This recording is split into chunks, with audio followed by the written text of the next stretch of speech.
समन्ता चक्रवालेषु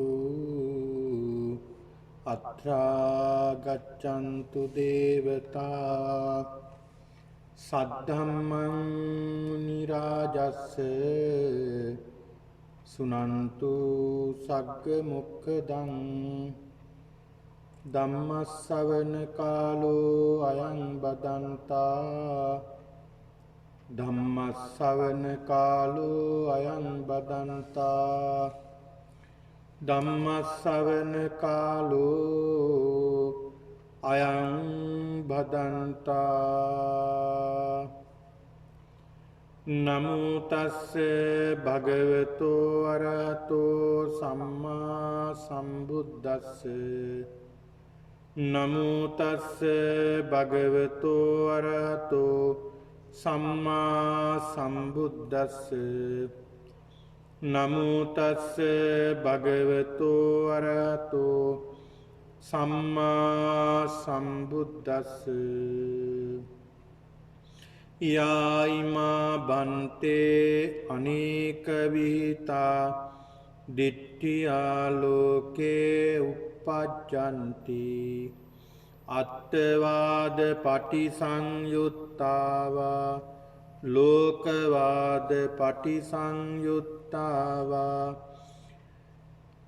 आदिमेवनुको भन्ते भिक्खुनो मनसि करोतो एवमेता संदिट्ठिनं पहानं होति एवमेता संदिट्ठिनं पटिनिस्सग्गो होति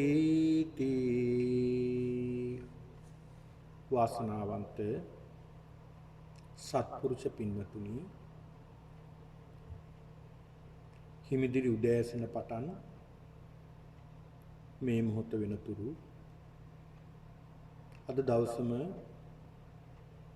මේ සියලු දෙනා සිල් වැඩසටහනටයි සම්බන්ධ වී සිටින්නේ. ඉතාමත් වටිනා වැදගත් ශාසනික වටිනාකමකින් යුතු පොහොය දිනයක් සිහි කරගෙන මේ සියලු දෙනාම සිල් සමාදන් වෙලා සිල්වත් ගුණවත් ජීවිතයක් ගත කරනවා. සීල සුගන්ධෝ පටිවාතං වායති. සිල් සුවඳ උඩු සුළඟ දක්වා ගමන් කරනවා. පින්නතුනි මේ සීලය මොනතරම් වටිනවද? පින්නතුනි මේ සිල් ආරක්ෂා කිරීම මොනතරම් වටිනා කාරණාවක්ද කියන බව ධර්මයේ පවා සඳහන් වෙලා තියෙනවා. මේ උපෝසත සීලය ඒ වගේම ගේහසිත සීලය ආරක්ෂා කිරීම ඉතාමත් වටිනා කාරණාවක්. ඉතාමත් වටිනා කාරණාවක්. පින්නතුනි අපි දෙවියන්ට වඳිනවා. හැබැයි සිල්වත් වුණාම දෙවියෝ අපිට වඳිනවා. එසේ මෙසේ දෙවිවරු නෙවෙයි. දෙවිලෝට අධිපති ශක්ත දෙවියෝ තව අපිට වන්දනා කරන්නේ. දවසක් මාතලී සමග ගමනක් යෑමට සූදානම් වෙනකොට මේ රථයට නැගලා ශක්‍ර දෙවියෝ වන්දනා කරනවා. වන්දනා කරනකොට මාතලී අහනවා ශක්‍ර දේවයන් වහන්සේ මේ සියලු දෙනාම ඔබ වහන්සේට වන්දනා කරනකොට ඔබ වහන්සේ කාටද වන්දනා කරන්නේ? මේ ශක්‍ර දෙවියෝ සඳහන් කරන මාතලී මම මේ මනු ලෝකේ මනුස්ස ලෝකේ මිනිස්සුන්ටයි වඳින්නේ. මොන මිනිස්සුන්ටද? මම වන්දනා කරන්නේ සීලවන්තා උපාසකා. සිල්වත් වූ උපාසකවරුන්ට තමයි වන්දනා කරන්නේ. ධම්මේන දාරම් පෝසෙන්ති, ධර්මයෙන් දරුවන් අඹදරුවන් පෝෂණය කරන ගේහසිත සීලය ආරක්ෂා කරන මේ මිනිස්සුන්ටයි වඳින්නේ. තන් නමස්සාමි මාතලි මාතලි මම ඒ අයටයි වන්දනා කරන්නේ. බලන්න මොනතරම් වටිනා අපි දෙවියන්ට වඳිනවා. දේවාල ගානේ ගිහිල්ලා. දෙවියෝ අපිට වඳිනවා. ඔන්න බලන්න. අපි ගිහිල්ලා දෙවියන්ට වඳිනවා. හැබැයි දෙවියෝ අපිට වඳිනවා. දෙවියන්ගෙන් පවා වැඳුම් ලබන්න පුළුවන් කාරණාවක් තමයි සිල්වත් වීම. එහෙනම් ඒ ගේහසිත සීලය. ඔබ අද සමාදන් වුණේ උපෝසත අට්ඨාංග සීලය. 8 සීල. ඒ සීලයත් හරි ප්‍රබල සීලයක්. මේ සීලය ආරක්ෂා කරන්න කියලා බුදුහාමුදුරුවෝ පෙන්ලා දෙනවා දිවිහිමියෙන්. අකණ්ඩ, අච්චිද්ද, අසබල, අකම්මාස. කැඩෙන්නේ නැතුව, ඇදක් නැතුව, පළුද්දක් නැතුව මේ සීලය ආරක්ෂා කරන්න කියනවා. මේ සීලයේ තියෙන වටිනාකම ඒක. තමන් සිල්වත් වුණාම, ගුණවත් වුණාම ඒ සීලය කැඩෙන්නේ නැතුව හොඳ සිහියෙන් යුක්තව සීලය ආරක්ෂා කරන්න. සීලයේ කෙරෙහිම සිත පිහිටවාගෙන සීලය ආරක්ෂා කළ යුතුයි.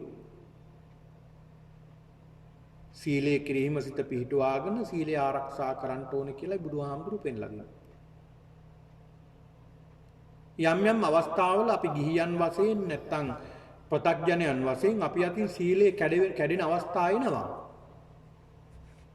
පිනතුනි සීලය කැඩෙන අවස්ථාවනේ දැන් ඔබ ගිහි ජීවිතයක් ගත කරන ඔබෙන් ඔබ පංචශීලයේ සමාදන් වෙනවා. පංචශීලයේ සමාදන් වෙනකොට යම් යම් අවස්ථා එයි ඔබේ සීලය කැඩෙන අවස්ථා.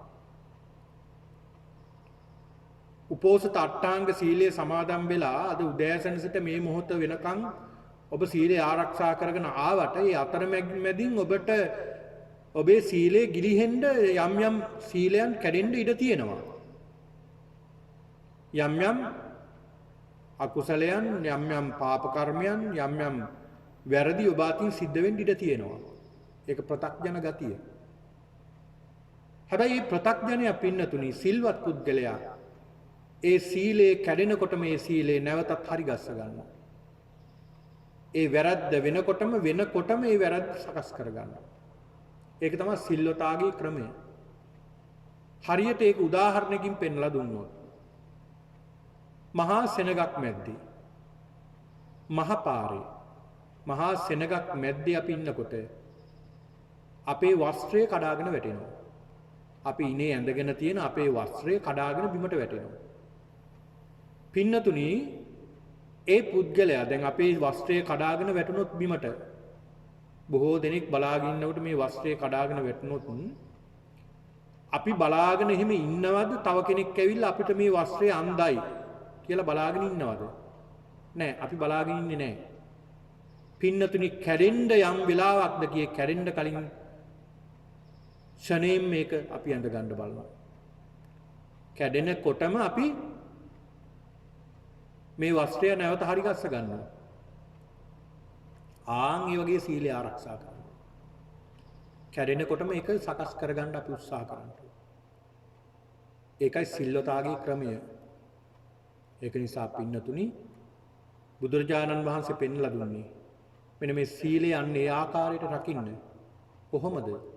කිකීව අණ්ඩං චමරීව වාලදින් පියංව පුත්තං ණයනං වේකක. කිකීව අණ්ඩං කිකී කියලා කියන්නේ කිකිලිය. පිනද කිකීව අණ්ඩං අණ්ඩ කියලා කියන්නේ බිත්තරය. එතකොට මේ කිකිලිය බිත්තරේ රකින්නේ කොහොමද? දැන් කිකිලියක් බිත්තරේ රකින්න මොනතරම් ආදරයකින්ද මොනතරම් කැමැත්තකින්ද මොනතරම් ආදරයකින් කැමැත්තකින්ද මේ බිත්තරේ ආරක්ෂා කරන්නේ. දැන් කුරුල්ලෙක් බිත්තරයක් ආරක්ෂා කරන හැටි මොනතරම් රැකවරණයක් දීලාද මේ කුරුල්ලා බිත්තරේ ආරක්ෂා කරන්නේ. පින්නතුනි මේ කුරුල්ලෝ බිත්තර දානවා. ඒ බිත්තර දාලා තමන් ආහාර ටිකක් හොයාගන්න යනවනම් ගොඩක් ඈතට යන්නේ අර බිත්තර පේන මානේ. තමගේ කැදැල්ල පේන මානට තමයි යන්නේ. මොකද වේගින් අර බිත්තර ටිකට කවුරු හරි සතුරෙක් ප්‍රහාරයක් එල්ල කළොත් වේගින් එතෙන්ට එන්න පුළුවන් දුරක ඉඳලා තමයි ආහාර ටිකක් හොයාගන්න යන්නේ. නැත්තම් ඈතකට යන්නේ නැහැ. අන්න එහෙමයි කුරුල්ල බිත්තර රකින්නේ. ආන් ඒ වගේ තමයි සීලය රකින්න කියන්නේ. චමරීව වාලදී. චමරි කියන්නේ සෙමර. පින්නතුනි ඔය ඉන්දියාවේ අදටත් ඉන්නවා කියලා කියනවා මුව වර්ගයක්. සෙමර කියලා මුව. සෙමර මුව. මේ සෙමර මුවන් මොනතරම් ලස්සනද? මේ මුවාට වැඩිය ලස්සනයි මුවාගේ වලිගය. ඒ මුවාගේ වලිගය තමයි ගන්න චාමර සලන්න. දැන් ඔය ඇත්ත දැකලා ඇති. දැකලා නැති වුණත් ඔය යම් වැඩසටහන් වල යම් නාට්‍යවල ඔබ දැකලා ඇති. රජතුමාගේ දෙපස ඉඳගෙන පවන් සලනවා චාමර වලින්. ඔය චාමර වලට ගන්නේ අර සෙමර මුවාගේ වලිගය. ඒ වලිගය හරි ලස්සන පවන් අත්තක් වගේ. හරිම ලස්සනයි. පුදුම ලස්සනක් තියෙන මේ සෙමර මුවාගේ වලිගය. මේ සෙමර මුවා පුදුම ආදරෙන් රකින්නේ තමන්ගේ මේ වලිගය. ඒ තරම් ලස්සනයි මේ වලිගය සෙමර මුවාගේ. පින්නතුනි මොන තරම් ආදරෙන් මොන තරම් කැමැත්තකින් මේ සෙමර මුවා තමන්ගේ වලිගය ආරක්ෂා කරනවද කියලා සඳහන් වෙනවා. මේ මුවා පස්සේ පින්නතුනි එලවගෙන එනවා සතුරෙක්. අපි හිතමු කොටියෙක් එලවගෙන එනවා. කොටියෙක් එලවගෙන එනකොට මේ මුවා තමන්ගේ පණ බේරගන්න දුවනවා. දුවගෙන යනකොට තමන්ගේ වලිගය පැටලෙනවා කටු වඳුරක. ඒ මුවා නෙමෙයි එතනින් එහාට අඩියක්වත් තියන්නේ. සමහරට මුවාට බේරෙන්න පුළුවන් කියනවා. හැබැයි වලිගයට හානියක් වෙයි කියලා එහෙමම නවතිනවා.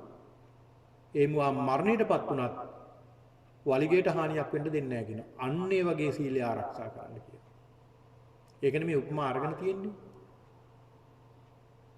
චමරීව වාලදී. පියංම පුත්තං. පියා එකම පුතා රකින්නේ කොහොමද? නෑ පවුලේ එකම දරුවා ඉන්නේ.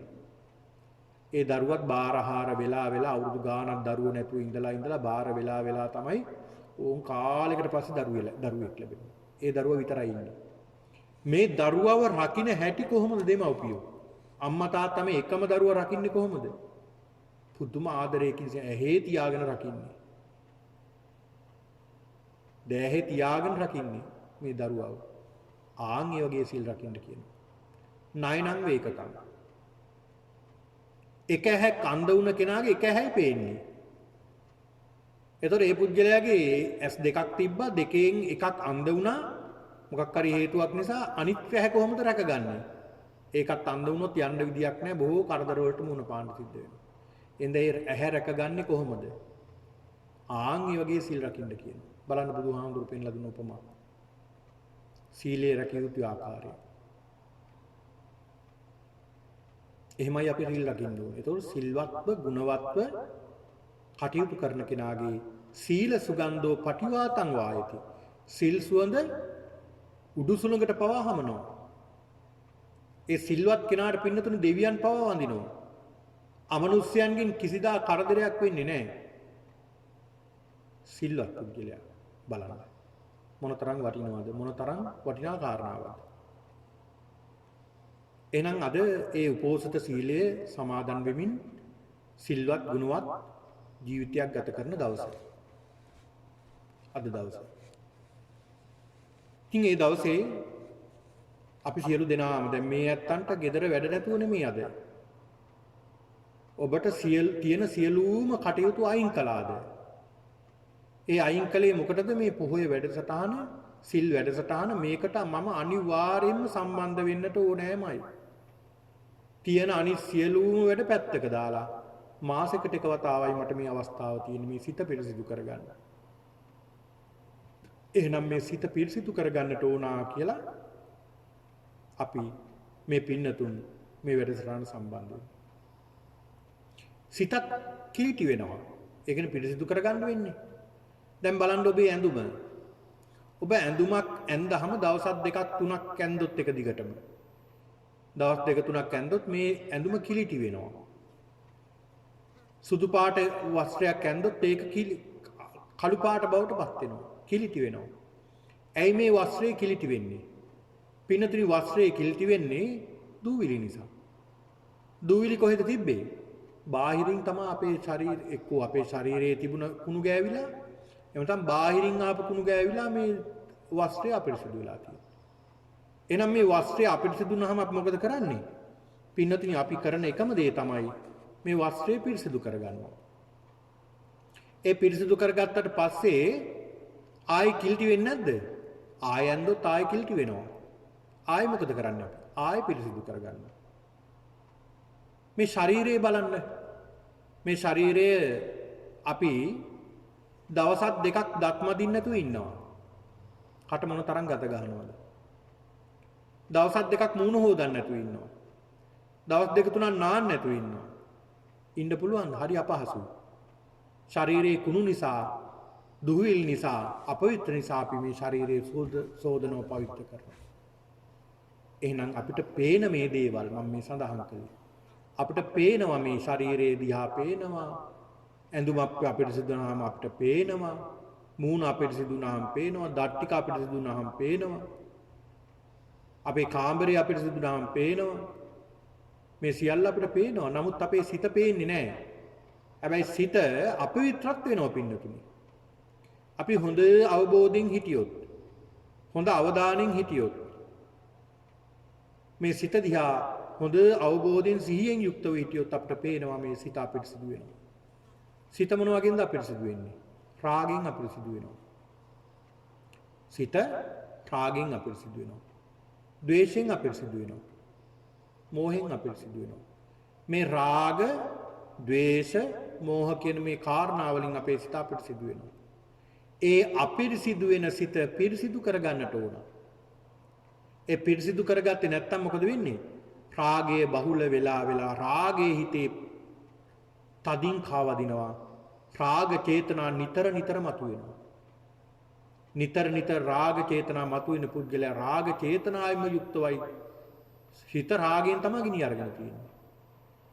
මේ රාගයෙන් ගිනිගත් පුද්ගලයාට කරන්න බැරි දෙයක් නැහැනේ. අද බලන්න වර්තමානයේ අපිට අහන්න ලැබෙන ඕනේ තරම්. තමන්ගේ දරුවන්ව දූෂණය කරුවා තාත්තලා. තමන්ගේ සහෝදරයා සහෝදරිය දූෂණය කරපු. පුංචි දරුවෝ පවා කෙලසපු. අත දරුවෝ පවා කෙලසපු. මහා නරුමයෝ ගැන අපිට අහන්න ලැබෙනවා. මේ ඇයි මෙහෙම වෙන්නේ?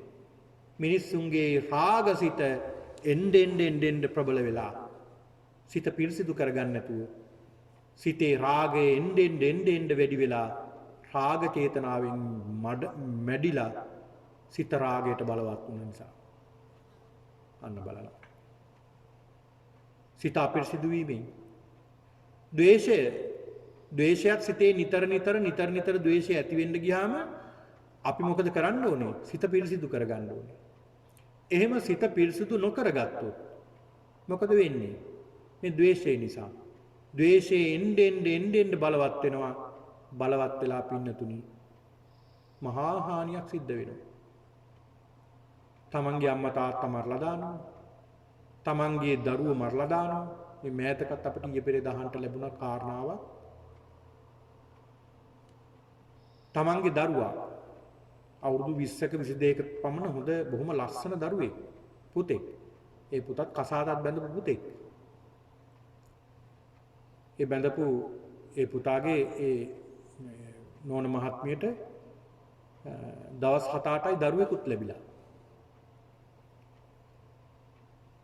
ඒ දරුවාගේ සහෝදරියයි සහෝදරියගේ ස්වාමියයි දෙමාපියෝ. ඒ කියන්නේ දරුවන්ගේ පුතාගේම දෙමාපියෝ එකතු වෙලා උදේ ඉඳලා රැය වෙනකන් අර දරුවට ගහලා අල්ලගෙන කකුල කෑලි වෙන්න කඩලා මරලා දාලා. හේතුව කුමක්ද දන්නේ නැහැ. අර හොඳ දරුවෙක් කියලා සඳහන් බොහොම හොඳ දරුවෙක් කියලා. දෙමාපියෝයි සහෝදරියයි සහෝදරියගේ ස්වාමියයි එකතු වෙලා මේ හතර දෙනාම එකතු වෙලා උදේ ඉඳලා රැය වෙනකන් ගහලා හුත්තටම ගහලා මරලා තියෙනවා. බලන්න අද ඇයි මේ හේතු? මේ ද්වේෂය බලවත් වෙලා හිත පිරිසිදු කරගෙන නැහැ. අන්න ද්වේෂයේ බලවත් වුණාම මිනිස්සු තිරසන්න වෙනවා. අම්මා තාත්තා කවුද කියලා අඳුරන්නේ නැහැ. සහෝදරයා සහෝදරිය කවුද කියලා අඳුරන්නේ නැහැ. පුංචි දෙයටත් ගහ මරා ගන්නවා. පහුගිය දවස්වල පින්නතුණි බඩගින්නට මිනිසුන්ට ඒ කාලේ කෑමට පව ආහාර තිබ්බේ නැහැ. වැටායින තිබුණ කොස් ගහකින් කොස් ගෙඩියක් කඩාගත්තා කියලා පිහියෙන් කොටලා. බලන්න මේ කෑම ටිකක් වෙන්නේ. සමහරට රුපියල් 5ක 10ක ලාභෙට මිනිස්සු මිනි මරා ගන්නවා. පුංචි දෙයකට. ඇයි මේ? ද්වේෂය බලවත් කරගෙන.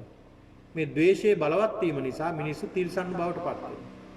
මිනිස්සු තිරිසන් බවට පත් වෙනවා මේ කාරණාව නිසා. ඒ වගේම තමයි මෝහය මුලාව නිසා. මිනිස්සු මේ මුලා වෙන නිසා නොමග යනවා. මිනිස්සුන්ගේ මුලාව නිසා නොමග යනවා. මිනිස්සු කේලම් කියන නිසා වංචාව නිසා මුලා වෙනවා.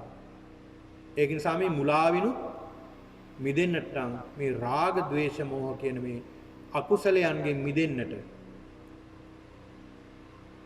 අපි සිල්වත් වෙන්නට ඕනේ. සිත පිරිසිදු කරගන්න ඕනේ. ඒ සිත ටිකෙන් ටික පිරිසිදු කරගන්නකොට මේ රාග ద్వේෂ මෝහ කියන මේ දේවල් බහුලව අපේ සිතේ පළපදියම් වෙන්නේ නැහැ. මොකද නිතර සිත පිරිසිදු කරගන්න. ඒක නිසා පින්නතුනි ඒ සිත පිරිසිදු කර ගැනීමක් අපි සිද්ධ කරන්න. ඒකයි මේ සිල් වැඩසටහන ඉතාමත් වටින මාසෙකට එක දවසයි ඔය ඇත්තන්ට මේ සිත පිරිසිදු කරගන්නට අවස්ථාව ලැබිලා තියෙන්නේ. ඒක නිසා ඒ සිත ඔබ පිරිසිදු කරගන්නට ඕන. එහෙනම් පින්නතුනි අද මේ පින්නතුන්ට ඉතා වටිනා දේශනාවක් මාතෘකා කරගන්නට යෙදුණා.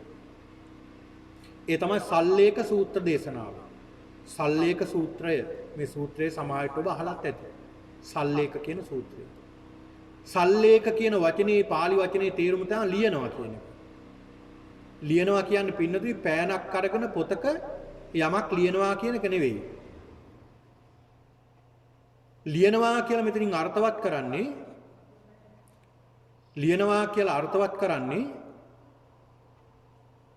ඔය පලා වගේ දෙයක් ඒ වගේ දෙයක් හීනියට ලියාගෙන යනවා. ඒක තමයි මේ සල්ලේක කියන කාරණාවේ තේරුම. සල්ලේක කියන්නේ ඒකයි.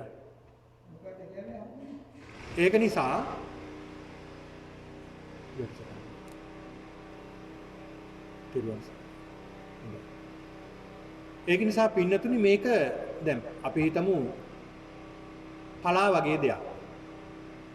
දැන් පලා මිටක් අරගෙන අපි ඒවා ලොකුවට කෑලි කපන්නේ නැහනේ. හීනියට ලියනවා ටිකෙන් ටික හීනියට ලියනවා. ඇයි ඒ? ඒක පුංචි කරගත්තාම ලේසි නිසා. ආන් ඒ වගේ තමයි අපේ සිතේ ඇති වෙන ක්ලේශයන්. අපේ සිතේ ඇති වෙන කෙලෙස් අපි මොකද කරන්න ඕනේ? ටිකෙන් ටික හීනියට ලියන්න ඕනේ. ලියලා විනාශ කරලා දාන්න ඕනේ. මොකද මේ ක්ලේශයන් මේ කෙලෙස් පින්නතුනි සසරේ පවතින දේවල්. සසරින් අපි අරගෙන එන දේවල්. ඒක නිසා මේ ක්ලේශයන් අපි විනාශ කරන්න තමයි බුදුරජාණන් වහන්සේ පෙන්ලා දුන්නේ. ටිකෙන් ටික මේ ක්ලේශයන් විනාශ කළා දාන්න කියලා. විනාශ කළා දාන්න කියලා. එහෙම කරපු දේශනාවක් තමයි මේ සල්ලේක සූත්‍ර දේශනාව. පින්නතුනි මේ සූත්‍ර දේශනාව බුදුරජාණන් වහන්සේ සිද්ධ කළේ සවැත් නුවර. සවැත් නුවර ජේතවනාරාමයේ වැඩ ඉන්න මොහොතේ. මේ ජේතවනාරාමය කියන්නේ පින්නතුනි පින්බිමක්, පුණ්‍ය භූමියක්. බුදුරජාණන් වහන්සේ වස් කාල 19ක් වැඩ හිටිය පුණ්‍ය භූමියක්. මේක අවිජ්ජහිත පින්බිමක් විදියටයි සඳහන් වෙන්නේ.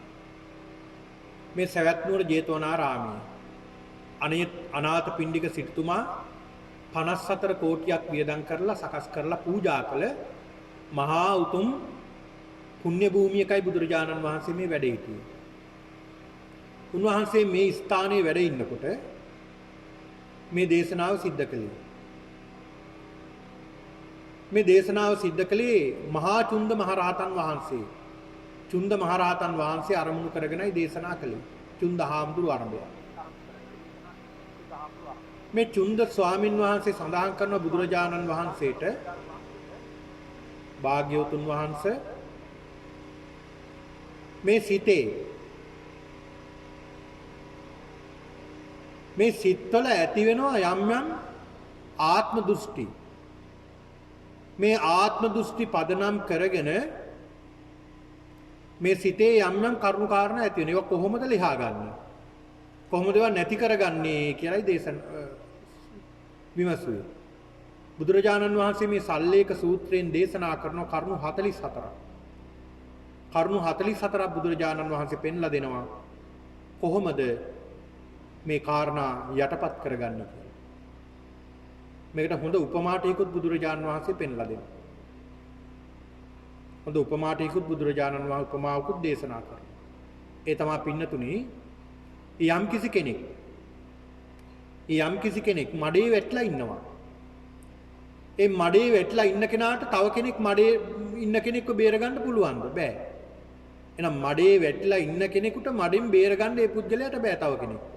එහෙනම් ඔහු ඈතර වෙලා ඉන්න ඕනේ. ඈතර වෙලා තමයි මඩෙන් බේරගන්න ඕනේ. එතකොට යම් කිසි කෙනෙක් සසරින් ඈතර වෙලා මේ කරුණු කාරණා අවබෝධ කරගෙන තව කෙනෙකුට අවබෝධ කර දිය යුතුයි කියලා පෙන්නලා දෙනවා. එතකොට මේ ආත්ම දෘෂ්ටි මොනවද මේ ආත්ම දෘෂ්ටි? පිනතුනි ආත්ම දෘෂ්ටි ගණනාවක් පිළිබඳව පෙන්ලා දෙනවා ආත්ම දෘෂ්ටි. මොනවද මේ ආත්ම දෘෂ්ටි? පින්නතුනි අපි බැඳිලා තියෙනවා මේ ආත්ම දෘෂ්ටි වලට. ඒ කියන්නේ ආත්ම විතරක් නෙමෙයි විවිධ දෘෂ්ටි වලට බැඳිලා තියෙනවා. දැන් බැඳිලා තියෙන එක දෘෂ්ටියක් තමයි අපි බැඳිලා තියෙනවා ශාස්ත්‍රත දෘෂ්ටියට. ශාස්ත්‍රතවාදී දෘෂ්ටියට. මොකක්ද මේ ශාස්ත්‍රතවාදී දෘෂ්ටිය? අපි කල්පනා කරනවා මේ සසරේ අපි බොහෝ කල් ඉඳලා මේ සසරේ පැවතගෙන එනවා. තව ඉදිරියටත් මේ සසර පවතිනවා. ශාස්ත්‍රතවාදී දෘෂ්ටිය. පෙර පැවතුණා අනාගතේත් පවතිනවා.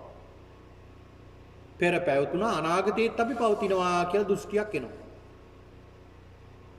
ආන් ඒක එක දෘෂ්ටියක්. තවත් දෘෂ්ටියක් තියෙන උච්ඡේදවාදී දෘෂ්ටිය.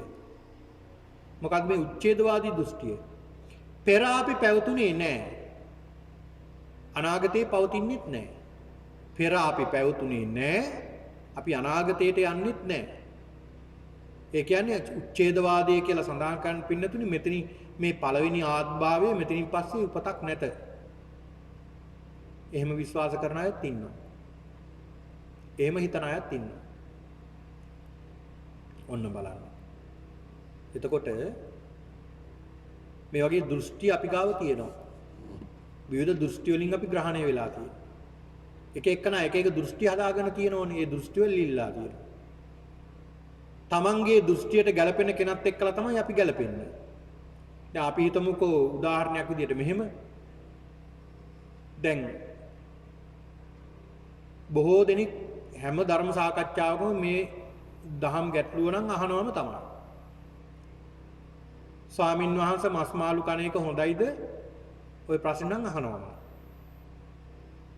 ඕක මම මහණුන දවසේ ඉඳලම ওই ප්‍රශ්නේ අහන ඕක ඉවරයක් වෙන්නේ නැති ප්‍රශ්නයක්. හරියට අර කිකිලිද බිත්තරේද කියනවා වගේ තමයි. පින්නතුනි දැන් මම මේ සඳහන් කළේ මේ දෘෂ්ටිය. දැන් අපි හිතමුකෝ මේක දෘෂ්ටියක් නෙමේක. කෙනෙක් අල්ල ගන්නවා මෙහෙම. මස් මාළු කන එක හොඳයි. කෑවට කමක් නැහැ කියලා කෙනෙක් අල්ල ගන්නවා. ඒතකොට එයාට ගැළපෙන දෘෂ්ටිය දරන අය නෙමෙයිද එයා ඇසුරු කරන්නේ. දැන් ඒ දෘෂ්ටියට ගැළපෙන අය තමයි එයා ඇසුරු කරන්නේ. යම් කිසි කෙනෙක්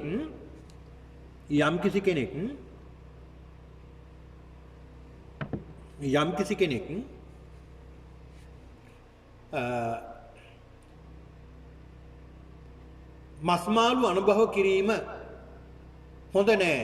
ඒක හොඳම නැති දෙයක් කියලා දෘෂ්ටියක් තියෙනවා. ඒක දෘෂ්ටියක් නේ. ඒක අයින් කරනවා. එතකොට එයාට ගැළපෙන අය තමයි ඇසුරු කරන්නේ. එතකොට ඒ මස් මාළු කන් නැති අය කොහෙද ඉන්නේ? එයාලගේ දෘෂ්ටි මොනවද? ඒ අය එක්කලා තමයි සංසන්දනය. එතකොට ඒකත් දෘෂ්ටියක් නෙමෙයිද? කණ එකත් දෘෂ්ටියක්, නොකණ එකත් දෘෂ්ටියක්. එතකොට අපි දෘෂ්ටි වලට නෙමෙයිද අහුවෙලා තියෙන්නේ? දෘෂ්ටි වලට අහුවෙලා තියෙන්නේ. මේ කාරණාව ගැන කලිනුත් අපි සාකච්ඡා කරලා තියෙනවා. මේක නිකම්ම උදාහරණයක් විදිහට ගත්තේ. ඒ මස් මාළු කණ එක, නොකණ එක ඔය ඇත්තන්ගේ වැඩක්. ඒ පෞද්ගලික දෙයක් ඒක. බුදුරජාණන් වහන්සේ ඒක තහනම් කළෙත් නැහැ. ඉතින් තහනම් කළේ නැහැ කියලා අපි කණ්ඩ ඕනෙත් නැහැ. තමන්ගේ දෘෂ්ටියක් ඒක. නොකා ඉන්නවනම් මොනතරම් සෞඛ්‍ය සම්පන්නද? කොච්චර හොඳ තමන්ට එළවලු ටිකක් ආහාරයට අරගෙන ඉන්න පුළුවන් නම් හරි වටිනවා. එළවලු. ඉතින් මේ වගේ යැපෙන්න පුළුවන් නම් හරි වටිනවා. ඉතින් ඒක තම තමන්ගේ කැමැත්ත අනුව තමයි ඒක සිද්ධ ගන්න. සිද්ධ කළ යුත්තේ.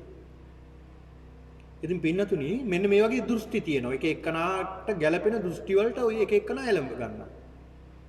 ඊළඟ සමහරු එළඹ ගන්නවා පින්නතුනි විවිධ දෘෂ්ටි. දැන් මේ වර්තමානයේ තියෙන දෙයක් නේ පින්නතුනි දැන් ආයෙ අලුත් දෘෂ්ටියක් ඇවිල්ලා තියෙනවා මේ මෑතක.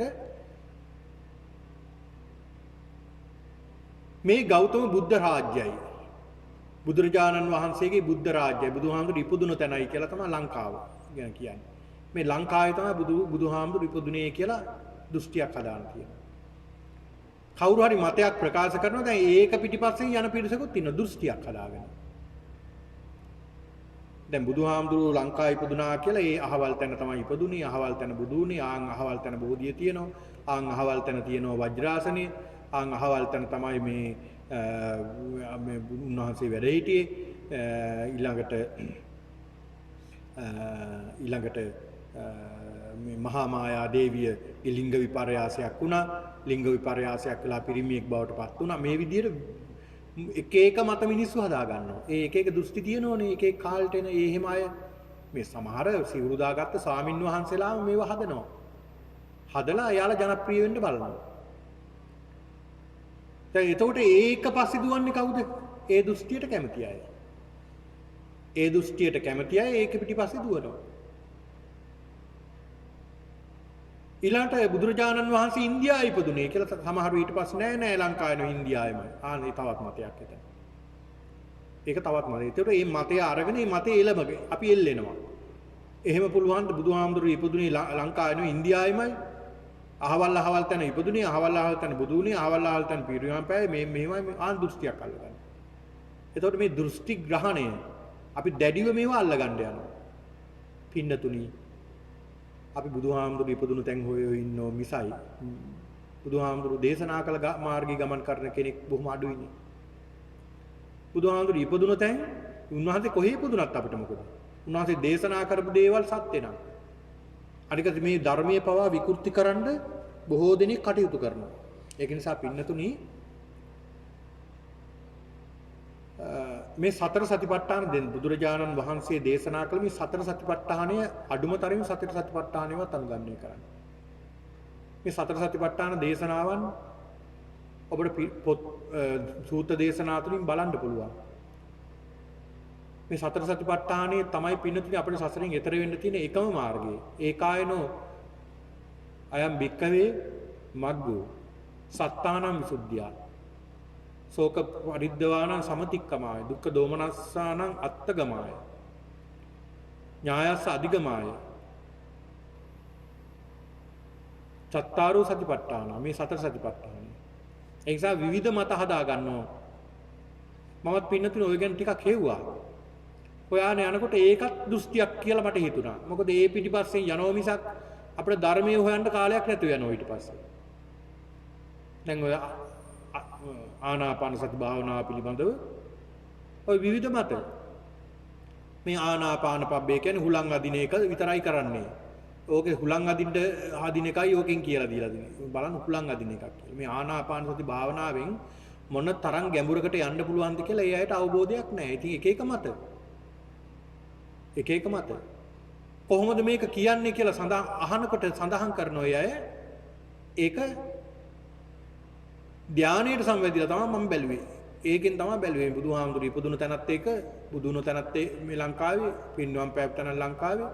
ඉතින් මේ වගේ විවිධ මත මිනිස්සු ඉදිරිපත් කරනවා. දැන් අලුත් මතයක් පින්නතුනි මංට දැනගන්න ලැබුණා මේ අශෝක රජතුමා.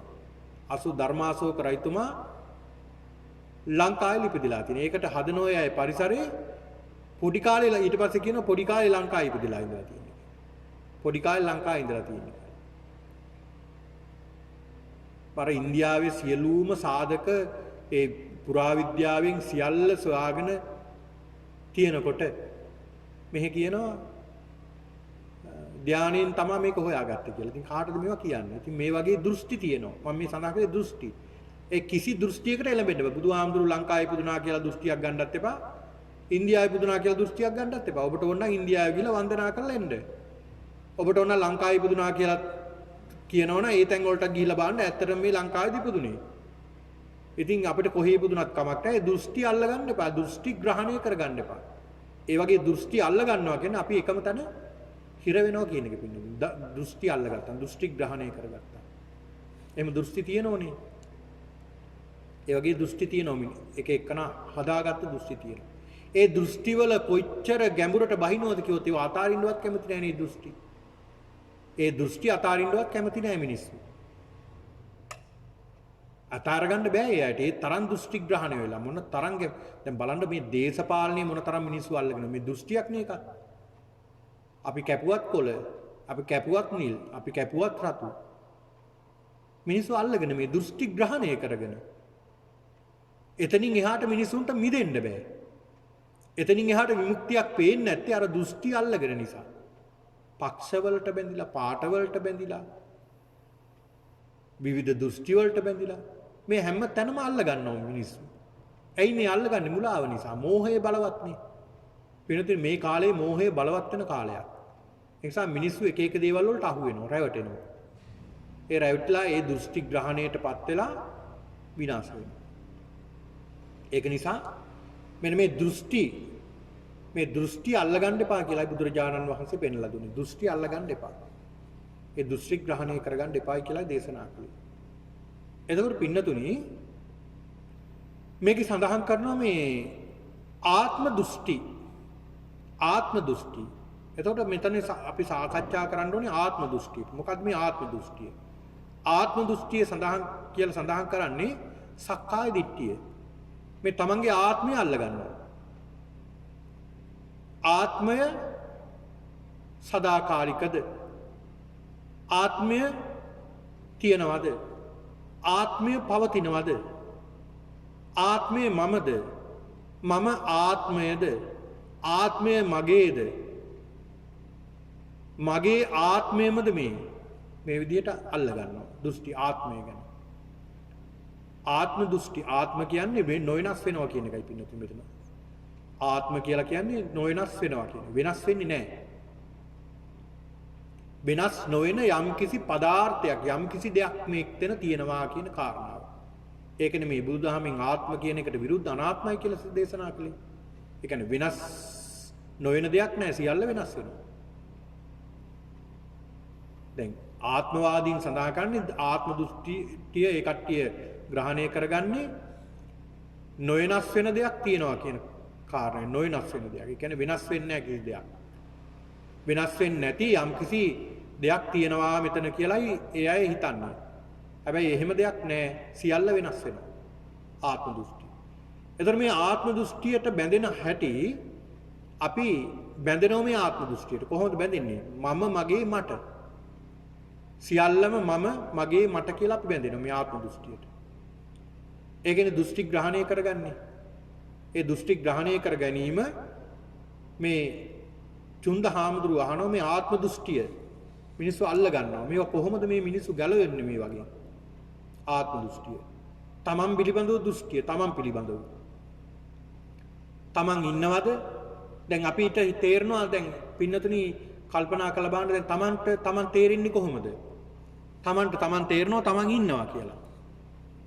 තමන්ට තේරෙනවා තමන් ඉන්නවා කියලා. හැබැයි තමන් ඇත්තටම ඉන්නවද? නැහැ. තමන් මෙතන නැහැ. හරියට බැලුවොත් මෙතන කෙනෙක් නැහැ. සත්වයක් නැහැ, පුද්ගලයෙක් නැහැ. ඇයි? මෙතන අල්ලගන්න දෙයක්වත් නැහැ. හේතුව මොකද්ද? මෙතන වේගයක් පමණයි තියෙන්නේ. හරියට බැලුවොත් මේකේ ප්‍රඥාවෙන් බැලුවොත් මෙතන වේගයක් විතරයි. කොහොමද මේකේ වේගයක් විතරක් තියෙන්නේ කියලා කියන්නේ? දැන් මේකට අපි මුලා වෙලා නෙමෙයි ඉන්නේ. පින්නතුනි මේකට අපි මුලා වෙලා ඉන්නේ.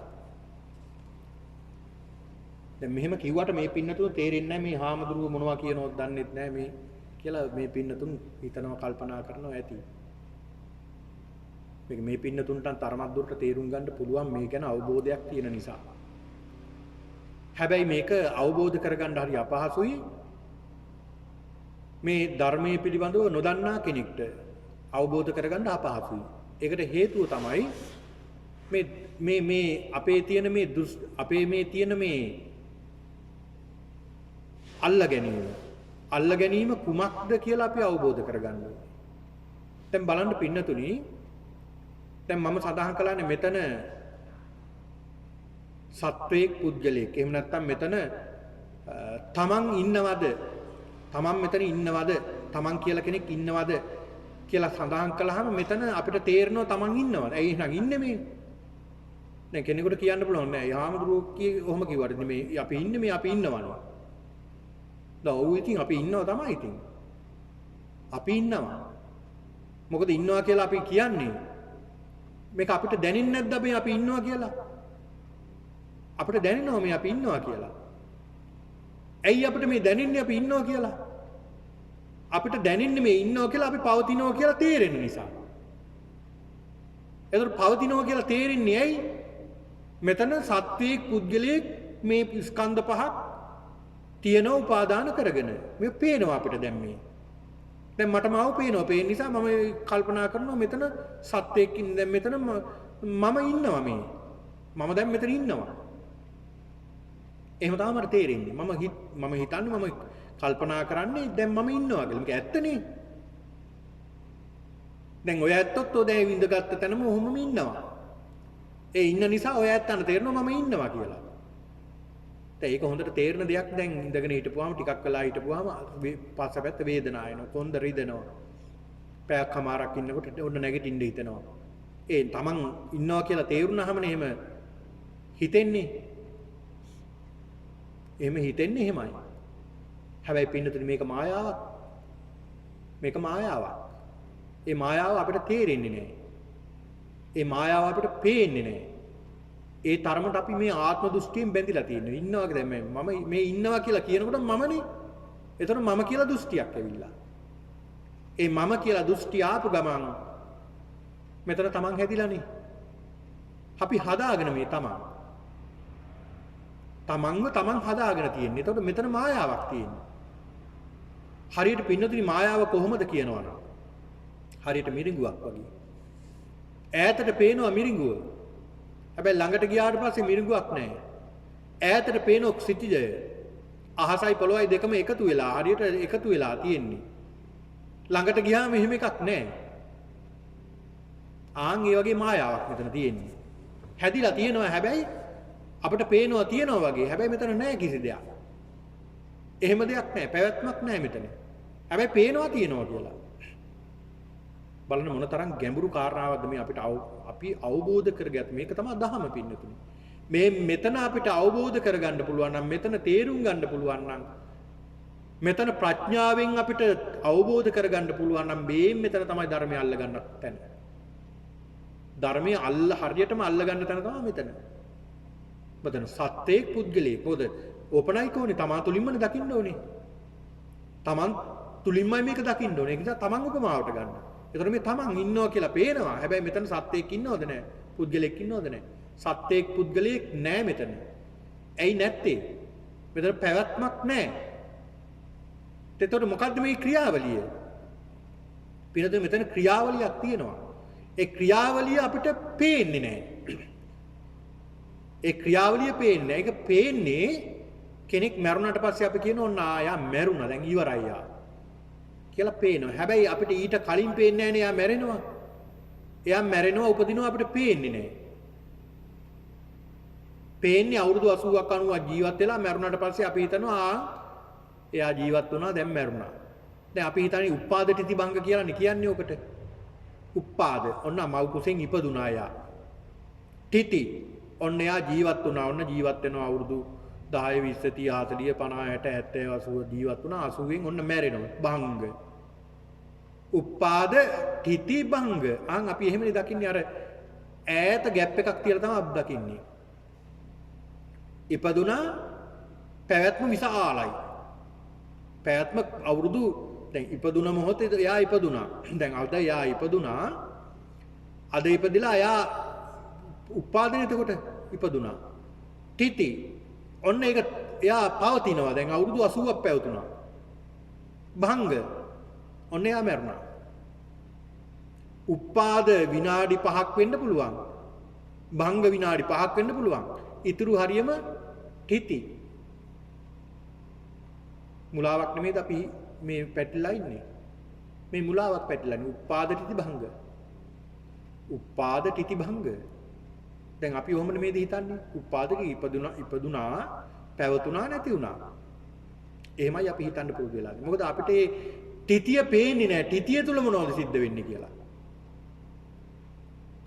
මේ උපාද තිති භංග හරියට අපිට අවබෝධයක් නැහැ. ආන් ඒක නිසා අපි මේ හිතනවා මේ පවතිනවා මේ පවතිනවා මේ අපි ඉන්නවා. තමන් මේ ඉන්නවා තමන් ඉන්නවා මෙතන. මේ ඉන්නේ තමන්. මේ ඉන්නේ මම. මේ මගේ මට කියලා අපි ආත්ම දෘෂ්ටියක් හදාන කියලා. දැන් උදේවරුවෙත් අපි සඳහන් කළානේ සංස්කාරය. මේ සංස්කාරයන්ට දාලා තියෙනවා ආත්ම ඉන්නවා මේ මම මගේ මට මම කියලා දාගෙන තියෙනවා. ඒ දාගෙන තියෙන ඒවා තමයි මේ මිස්මතු වෙන්නේ මේ වර්තමානයත් එක්කලා. වර්තමානයත් එක්කලා ඉස්මතු වෙන්නේ මේ දාගෙන තියෙන ඒවා පින්නතුනේ. එතකොට දැන් මෙතන මේ සත්වයක් පුද්ගලයෙක් දැන් මේ මම දැන් අපි ගමුකෝ තමන් උපමාව දැන් ඔය ඇත්තෝ ඔයාගේ ඇත්තන් උපමාවක. ඔය ඇත්තෝ උපමා කරගන්න තමන්ම. මා උපමා කරන්න බෑ මම උපකා කරගන්නම් ඔය ඇත්තෝ ඔය ඇත්තම උපමා කරගන්න. ඒක තමයි ධර්මය අවබෝධ කරගන්න තියෙන හොඳම ක්‍රමය තමන් උපමාවට ගන්නකො. තමන් තුලින් මතු කරගන්න ඕනේ. වෙන කෙනෙක් තුලින් නෙමෙයි. ඒතකොට තමන්ට තේරෙනවද දැන් තමන් ඉන්නවා කියලා? තේරෙනවා. ඇයි තේරෙන්නේ? මෙතන පැවැත්මක් තියෙන නිසා. ඒ පැවැත්ම කොහොමද අපි තේරුම් ගන්නේ? දැන් මෙතන පුද්ගලයෙක් ඉන්නවා. දැන් මට මේ ඇස තියෙනවා, කන තියෙනවා, නාසය තියෙනවා, දිව තියෙනවා, ශරීරය තියෙනවා, මේ අතපය තියෙනවා. අතපය එහා මෙහා කරන්න පුළුවන්, වේදනා දැනෙනවා, සංඥාවන් එනවා. ඊළඟට තව මේ ඇවිදිනවා. ඉතින් මේවා නිසා මම ඉන්නවා, මෙහෙම පුද්ගලයෙක් ඉන්නවා, සත්වයෙක් ඉන්නවා, මම කියලා කෙනෙක් ඉන්නවා කියලා අපිට තේරෙනවා දැන්. දැන් මේ මමනේ. මම කියලා කෙනෙක් ඉන්නවා තේරෙනවා දැන් ඉන්නවා කියලා. ඒතර පින්නතුනි ඒක මායාවක්. මේක ලෙහෙලා බැලුවොත් දැන් මේ ගෝණිය පිටින්ම බැඳලා තියෙනකොට අපිට පේන්නේ මේක ගොඩක් තියෙනවා කියලා. හැබැයි මේක විසිරුවලා බලනකොට බෙන් කරලා බලනකොට මෙතන දෙයක් නම් පේන්න නෑ වගේ. කොහොමද? පින්නතුනි මේ රූප කලාප වල කියනවා රූප කලාප පඨවි ආපෝ තේජෝ වායෝ කියන මේ ධාතුන්ගෙන් හැදුණු මේ රූප කලාප වලින් තමයි මේ ශරීරය හැදිලා තියෙන්නේ. මේ රූප කලාප වලින් තමයි ඇහැ හැදිලා තියෙන්නේ. රූප කලාප වලින් තමයි කන කියන ආයතනය නිර්මාණය වෙලා තියෙන්නේ. රූප කලාප වලින් තමයි නාසය කියන ආයතනය නිර්මාණය වෙලා තියෙන්නේ. රූප කලාප වලින් තමයි දිව කියන ආයතනය නිර්මාණය වෙලා තියෙන්නේ. රූප කලාප වලින් තමයි ශරීරය කියන ආයතනය නිර්මාණය වෙලා තියෙන්නේ. රූප කලාප වලින් තමයි මොළය නිර්මාණය වෙලා තියෙන්නේ. රූප කලාප වලින් තමයි හදවත නිර්මාණය වෙලා තියෙන්නේ. රූප කලාප වලින් තමයි වකුගඩු, මුත්‍රාශය, මේ අස්ථි පංජරය මේ සියල්ල නිර්මාණය වෙලා තියෙන මොනවගෙන්ද? රූප කලාප වලින්. ඔන්න බලන්න. මේ සියල්ල නිර්මාණය වෙලා තියෙන රූප කලාප වලින්. එතකොට මේ රූප කලාප මොනවගෙන්ද නිර්මාණය වෙලා තියෙන්නේ? රූප කලාප නිර්මාණය වෙලා තියෙන්නේ පඨවි, ආපෝ, තේජෝ, වායෝ. වර්ණ, ගන්ධ, රස, ඕජා කියන මේ සුද්ධ කොටස් 8න්. දැන් මේ කොටස් 8න් අපි හතරක් බලමුකෝ. මේ හතරනේ ප්‍රධාන වෙන්නේ මහා භූත රූප. පඨවි, ආපෝ, තේජෝ, වායෝ. ඒතර මේ පඨවි, ආපෝ, තේජෝ, වායෝ කියන මේ මේ රූප හතර වේගෙන් ඇති වෙනවා, ඇති වෙනවත් සමගම පවතිනවා, පවතිනවත් සමගම විනාශ වෙනවා. වේගෙන් ඇති වෙනවා, ඇති වුණ ගමම්ම පවතිනවා, පවතින ගමම විනාශ වෙනවා.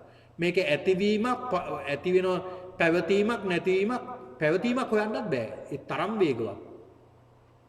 ඒ තරම් වේගවත්. පවතිනවා කියලා තේරෙන්නේ නැහැ. ඒක නිසා තමයි අපි මේ ඉන්නවා කියලා තේරෙන්නේ. දැන් අපි හිතනවා මේ සදාකාලික පවතිනවා. මෙතන ඇතුලේ ක්‍රියාත්මක වෙනවා වේගයක්. ඒ වේගය නිසා අපිට හොයන්න බෑ. ඒතකොට මේ වේගයේ මොන තරම්ද කියනවනම් ඒක අල්ලගන්න බැරි තරම් වේගයක්. මේක විඥාණයෙන්මයි අල්ලගන්න ඕනේ භාවනාවෙන්.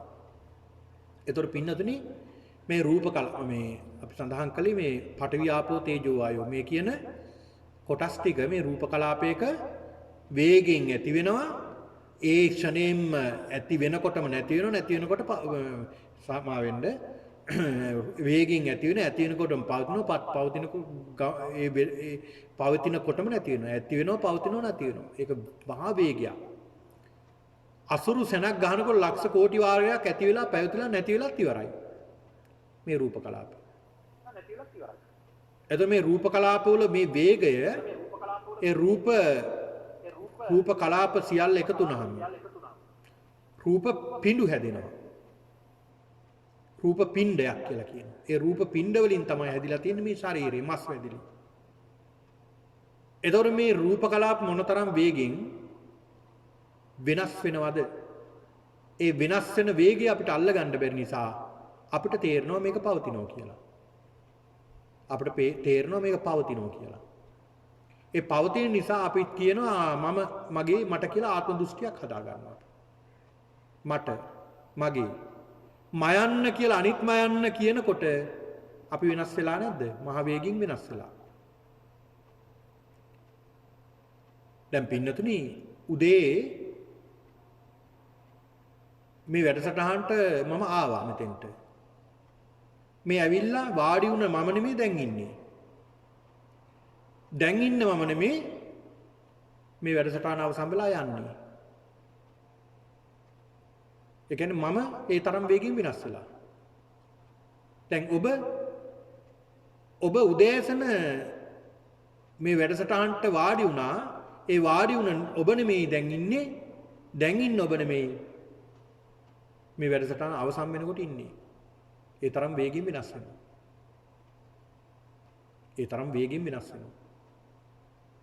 ඒ වෙනස් වීම පින්නතුනි අපිට තේරෙන්නේ නැහැ. ඒ තේරෙන්නේ නැති ඇයි අපිට අල්ලගන්න තරම් ප්‍රඥාවක් නැහැ. නුවණින් තමයි දකින්න ඕනේ මේ කාරණාව. නුවණින් දැක්කොත් තමයි අපිට ඒක අවබෝධ කරගන්නට පුළුවන්කම තියෙන්නේ. ඒකට තමයි භාවනාව තුළින් අවබෝධ කරගන්න ඕනේ. භාවනාව තුළින් ධාතු මනසිකාරය අපි මේ භාවනාව සිදු කළා. මේ ධාතු මනසිකාරයෙන් අල්ලගන්න පුළුවන් කාලයක් මේ ධාතු මනසිකාරය වඩන්න ඕනේ. ඒ වැඩුවහම අපිට පේන්න ගන්නවා කියනවා මේ ධාතු විසිරලා මේ ධාතු වේගවත් ක්‍රියාත්මක වෙන ක්‍රමයේ පේන්න ගන්නවා. ඒ වේගයේ පින්නතුනි මෙච්චරයි කියන්න බෑ. ඒ වේගය ඒ තරම් වේගවත්. එතකොට මේ ධාතු විසිරලා මේ රූප කලාප විසිරලා මේකතන සත්‍යයක් පුද්ගලයෙක් නැති මට්ටමටම අපිට පේන්න ගන්න. මෙතන රූප ගොඩක් පමණයි තියෙන්නේ. වේදනා ගොඩක් පමණයි තියෙන්නේ. සංඥා ගොඩක් පමණයි තියෙන්නේ. සංස්කාර ගොඩක් පමණයි තියෙන්නේ. විඥාන ගොඩක් පමණයි තියෙන්නේ කියලා අපට වැටෙන්න ගන්න. ආන් එදාට පින්නතුනි අපිට තේරෙනවා මෙතන සත්වයක් නැහැ, පුද්ගලයෙක් නැහැ. අපිට මේකේ වේගය පේන්නේ නැති නිසා නෙමේ ඉන්නවා කියලා තියෙන්නේ. දැන් මේ ඉන්නවා. මේක පේන්නේ ඇතුලේ ක්‍රියාත්මක කරන වේගය කුමක්ද කියලා. ඒ වේගය කුමක්ද කියලා පේන්නේ නැති නිසා දැන් බලන්න උදාහරණයක් විදිහට අපි ගමු. දැන් ටිකක් අපි කල්පනා කරලා බලමු මේ විදුලි බුබුලු දැන් ඔය ඇත්තන් ගෙවල් වල විදුලි බුබුලු දැන් දල්වල ඇති. ඒ විදුලි බුබුල දිහා බලන්න. දැන් ඕක අපිට පේන්නේ කොහොමද? මේකපත් වෙලා මේ දැල්විලා තියෙනවා. මේක ඔන් වෙලා තියෙනවා. ඒක නිසා ආලෝකයක් එනවා. එතකොට මේ ඔන් වෙලයි තියෙන්නේ. එතකොට මේක දැල්විලා තියෙනවා. විදුලි බුබුල ආලෝකවත් වෙලා තියෙනවා කියලා පේනවා. ඒකේ ස්විච් එක ඔෆ් කරනවා. එතකොට ඒක නැහැ කියලා පේනවා. ස්විච් එක ඔන් කරනකොට ඒක ඔන් වෙලා විදුලි බුබුල දැල්විලා ඕෆ් කරනකොට විදුලි බුබුල නැහැ. දැන් අපිට මේ විදුලි බුබුල දැල්විලා තියෙනකොට අපිට අපි ගන්නෙ මොකක්ද? අපි හිතනවා මේක දැල්වි දැන් කිව්වනේ දැන් ඔය ඇත්තොත් හිතුවා දැන් විදුලි බුබුල දැල්විලා තියෙන්නේ. මේක ආලෝකයක් වෙලා තියෙන්නේ කියලා අපිට පේනවා. හැබැයි මේක ඇතුලේ වෙන ක්‍රියාවලිය අපි දැක්කද? මේ ක්‍රියාවලිය දැක්කේ නෑ අපිට පේන්නේ නෑ. ඇයි ඒ පේන්නේ නැති? මේක අපිට පේන්නේ ආලෝකයක් පමණයි පේන්නේ. මේ ආලෝකයේ එන්න හේතුව මොකක්ද? මේ ආලෝකයේ එන්න හේතුව පින්නතුණි තප්පරයට 60 වතාවක් ගැහෙනවා කියනවා. ගැහෙනවා කියන්නේ තප්පරයට 60 වතාවක් මම දන්න විදිහට තප්පරයට 60 වතාවක් ධන ඍණ මාරු වෙනවා. ධන එනකොට ධන කියන කාරණාව එනකොට දැල් වෙනවා. ඍණ කියන කාරණාව එනකොට නිවෙනවා. නැවතත් ධනයෙන් කියන කාරණාව එනකොට දැල් වෙනවා. ඍණ එනකොට වේගෙන් මේ ධන ඍණ මාරු වීමක් සිද්ධ වෙනවා. මේ ධන ඍණ මාරු වෙනවා කියලා කියන්නේ ඒක වේගය නිසා අපිට පේනවා දැල්විලා තියෙනවා කියලා. අපිට පේන්නේ දැල්විලා තියෙනෝනේ. එතකොට මේකේ ක්‍රියාවලිය අරකයි ක්‍රියාවලිය. මේකේ වේගයක් තියෙනවා. එතකොට මේ වේගය නිසා තමයි අපිට තේරෙන්නේ මේ වේගය නිසා තේරෙනවා අපි හිතනවා මේ පත් දැල්විලා තියෙන්නේ මේ බුදුල් බුබුල. දැන් බලන්න වාහනයක් ගත්තාම වාහනේ අර ඔබ දැකලා ඇති පිස්ටන් වැඩ කරනවා. පිස්ටන් මෙහෙම වැඩ කරනවා. එන්ජිම ස්ටාර්ට් කළාම අර පිස්ටන් වේගින් වැඩ කරන්න ගන්නවා. ඒක ස්පීඩ් එක වැඩි කරනකොට පිස්ටන් වේගින් උඩ යටට යනවා. එකක් උඩට එනකොට අනික පල්ලෙහාට යනවා. මේකේ වේගය අඩු කරපුවම බොහොම හිමීට යන්න සැලැස්සුවොත් එකක් උඩ එනකොට අනික යට යනවා. ඒක උඩ එනකොට අනික යට යනවා. එහෙමනේ ක්‍රියාත්මක වෙන්නේ. මේකේ වේගය වැඩි කරනකොට අපිට පේනොත් මේක යට යනවද නෑ. දෙකම එක සමාන වගේ පේන්නේ. දැන් ඔන්න ඔය ක්‍රියාවලියම තමයි මේ ශරීරය තුල සිද්ධ වෙන්නේ. මේ පිස්ටන් උඩ යට යන එකක් තමයි මෙතන තියෙන්නේ. දණ්ඩේන මාරු වෙන එකක් තියෙන ඇතිවීම නැතිවීම. ඇතිවීම නැතිවීම තමයි පැවතීමක් අපිට පේන්නේ නෑ. පවතිනවා. හැබැයි මේක ඒ තරම් වේගවත්. පවතිනව පේන්නේ නෑ. අපි හිතන්නේ මේක සදාකාලික පවතිනවා කියලා. සදාකාලික පවතිනවා කියලා. එතකොට අපි ගන්නවා මොකක්ද ඒක නිසා? මේ ආත්ම දෘෂ්ටිය ගන්නවා. මේ කෙනෙක් පවතිනවා. මේ සත්‍යයක් ඉන්නවා, පුද්ගලයෙක් ඉන්නවා කියලා අපි ගන්නවා. ඒ ගන්න එක පින්නතුනේ දෘෂ්ටියක් බවට පත් වෙනවා. අනේ ඒකත් ආත්ම දෘෂ්ටියක් බවට පත් වෙනවා. හොඳයි පින්නතුනේ කාල වේලාව අපිට අවසానයි. දැන් ඔබට විවේක කාලය ලැබෙනවා පැය කාලක්. එතනින් පස්සේ අපි මේ ධර්ම දේශනාව ඉදිරියට සිද්ධ කරගෙන යනවා. හොඳයි සියලු දෙනාට තෙරුවන් සරණ ලැබේවා කියලා ප්‍රාර්ථනා